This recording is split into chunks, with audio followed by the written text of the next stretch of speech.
மக்களே வணக்கம். நான் உங்கள் பொன்வேல் பாண்டியன்.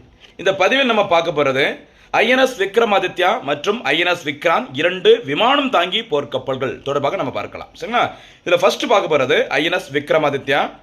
இந்த ஐஎன்எஸ் விக்ரமாதித்யா அப்படிங்கிறது ரஷ்யாவிடமிருந்து இந்தியா வாங்கிய ஒரு விமானம் தாங்கி போர்க்கப்பல். ஓகேவா? ரஷ்யாவில் இதுக்கு என்ன பேர் அப்படின்னு சொல்லி பார்த்தீங்கன்னா அட்மிரல் கோர்ஸ்கோ. ஓகேவா?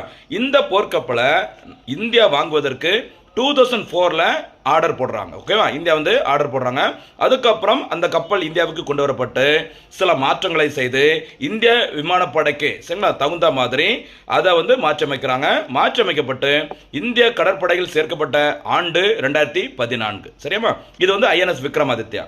அடுத்தபடியாக பார்க்க போறது ரொம்ப முக்கியமானது ஐஎன்எஸ் விக்ராந்த். அந்த ஐஎன்எஸ் விக்ராந்த் என்பது கேரளா மாநிலம் கொச்சியில் அமைந்துள்ள அந்த கப்பல் கட்டும் தளத்தில் உருவாக்கப்பட்டது. இதுல என்ன சிறப்பு அப்படின்னு சொல்லி பாத்தீங்க அப்படின்னா, இந்த ஐஎன்எஸ் விக்ராந்த் என்பது இந்தியாவிலேயே உள்நாட்டு தொழில்நுட்பத்துடன் தயாரிக்கப்பட்ட முதல் மற்றும் ஒரே விமானம் தாங்கி போர்க்கப்பல். என்ன பேரு?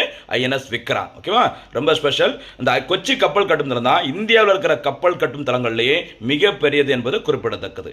இந்த ஐஎன்எஸ் விக்ராந்த் போர்க்கப்பலினை பார்த்தீங்கன்னா செப்டம்பர் 2, 2022 கொச்சியில் நடைபெற்ற நிகழ்ச்சியின் போது பாரத பிரதமர் நரேந்திர மோடி அவர்கள் நாட்டிற்கு அர்ப்பணித்தார். ஓகேவா? அப்போ ஐஎன்எஸ் விக்ரமாதித்யா அப்படிங்கிறது ரஷ்யாவிடமிருந்து வாங்கி பயன்படுத்தப்பட்ட அந்த விமானம் தாங்கி போர்க்கப்பல்.